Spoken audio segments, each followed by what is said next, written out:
खुलुमबाय आंनि मुङा रोनस्रि बसुमतारी आं बगाजुलि हालामनि सिङाव थानाय 1 नं माइनावपारा गामिनिफ्राय फैदों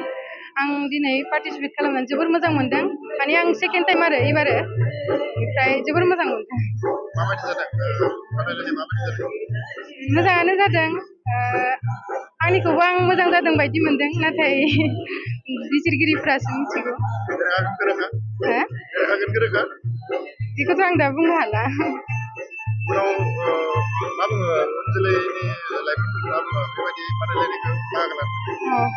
जाहाथे जेनेबा देरहानाय देरहायै बेथ' थाखायो नालाय गासैबो जेनेबा मोजाङै सोलोंनानै पार्टिसिपेट खालामफैबा देरहानाया खाथां आरो आं बर' हिन्दी एसामिस बे मोनथामखौ बर'नि गेजेराव आं नीलेश्वर ब्रह्म बिथांनि सल' खनबाय आरो सुलेखा बसुमतारी बिथांजोनि एसामिसआ एसामिस बादायलायनाया जादों नीलेश्वरनिखौ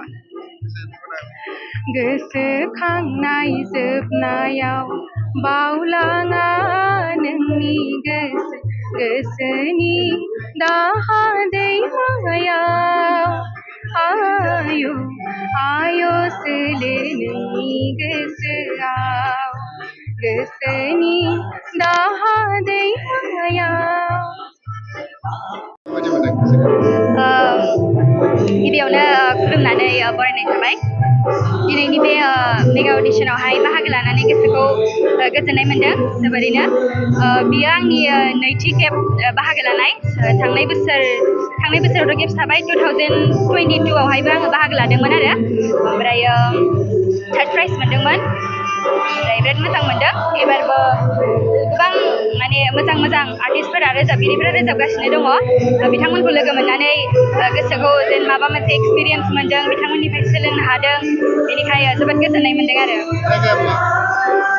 जायगायाथ' बियो आंनि गामिया बगाजुलिनिफ्राय फैदों आङो बाथौगुरि देरहागोनखौथ' रोखा बुंनो हाया होमब्लाबो माने जेसेबां खनदों आंनि बेस्टखौनो होदों आरो आङो ओमफ्राय होमबाबो गोबां गोरों आर्टिस्टफोर माने रोजाबगिरिफोर रोजाबगासिनो दङ ओमफ्राय बुंनो हाथ'वा जोबोद गोजोननाय मोनदों गोसोखौहाय बाहागो लाफैनो मोननानै मोजां नांदों जोबोद मोजां नांदों